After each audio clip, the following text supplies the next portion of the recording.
સરકારને આ મંચ પરથી કહેવા માંગુ છું, તમે મને ડેડિયાપાડામાંથી કાઢી મૂકશો, તમે મને નર્મદામાંથી કાઢી મૂકશો, તમે મને ગુજરાતમાંથી કાઢી મૂકશો, પણ આ ચૈતર વસાવા લોકોના દિલોમાં રહી છે, ત્યાંથી ક્યારે કાઢી નથી મૂકવાનું.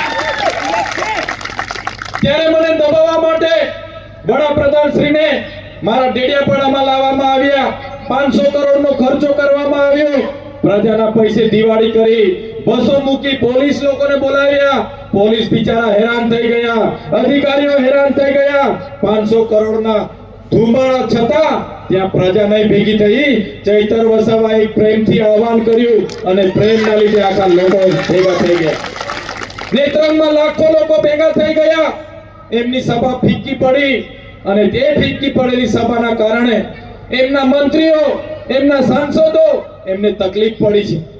તમે જોતા હશો આ વિસ્તારના સાંસદ, એમના ધારાસભ્ય, એમના મંત્રીઓ ઉઠી બેઠા એટલે ચૈતર વસાવા, ઉઠી બેઠા એટલે ચૈતર વસાવા, ચૈતર વસાવા. રાત્રે ઊંઘ ના આવે એમને, ચૈતર વસાવા સપનામાં દેખાય, રાતે ઉઠીને બી 2 ગ્લાસ પાણી પીવું પડે ત્યારે એમને ઊંઘ આવે છે.